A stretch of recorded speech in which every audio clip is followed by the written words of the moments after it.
Pemerintah Kota Banjarmasin resmi mendeklarasikan Babepas atau Banjarmasin Bebas Pasung pada 17 Agustus 2019 lalu.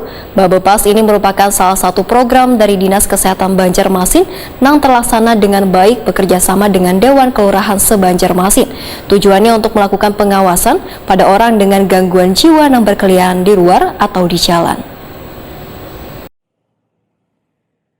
Pemerintah Kota Banjarmasin resmi mendeklarasikan Bapepas atau Banjarmasin Bebas Pasung pada 17 Agustus 2019 lalu. Bapepas ini merupakan salah satu program dari Dinas Kesehatan Banjarmasin yang terlaksana dengan baik bekerjasama dengan Dewan Kelurahan se-Banjarmasin. Tujuan untuk melakukan pengawasan pada orang dengan gangguan jiwa atau ODGJ yang berkeliaran di luar atau di jalan. Demikian dipedahkan Wali Kota Banjarmasin Ibnu Sina Waetakuni Prima TV Baisukan Senin 10 Oktober 2022.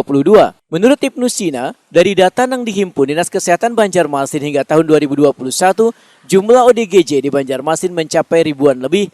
Namun dari kasus tersebut, sebagian ODGJ sudah berangsur membaik bahkan ada yang sembuh. Ini membuktikan, ujar Ibnu Sina, bila pelayanan penyembuhan yang dilakukan secara maksimal berbuah baik. Penting untuk diketahui oleh masyarakat bahwa sejak tahun 2017 Kota Banjarmasin sudah mendeklar Babepas Banjarmasin Bebas Pasung. Artinya kebanyakan kan sakit jiwa ini, ODGJ namanya, orang dengan gangguan jiwa atau sakit jiwa ini kadang-kadang bisa mengganggu juga ke masyarakat, sehingga kemudian menciptakan suasana yang nyaman itu 17 Agustus 2017 kita proklamirkan dan bekerjasama dengan Dewan Kelurahan se-Banjarmasin memastikan bahwa tidak ada ODGJ yang berkeliaran, tapi harus tertangani dengan baik, tidak ada yang lagi dipasung, dengan pendekatan dengan keluarganya itu harus dirawat di rumah sakit jiwa, terutama ke Sambanglihun. Nah, sampai data tahun 2021 di Banjarmasin ada 1.442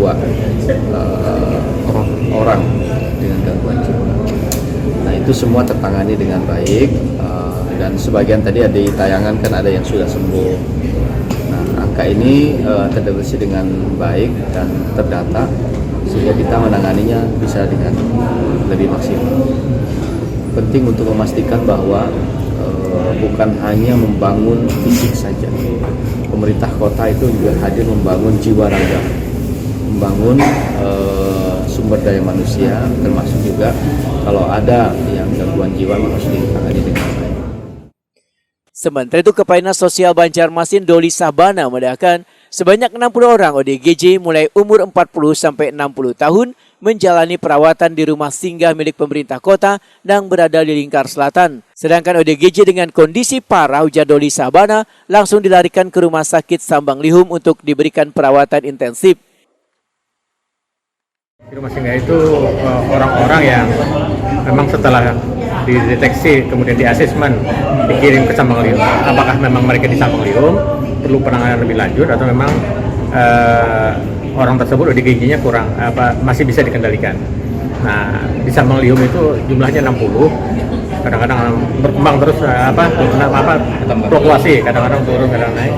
Karena banyak juga yang meninggal kan, kemudian yang diambil keluarganya.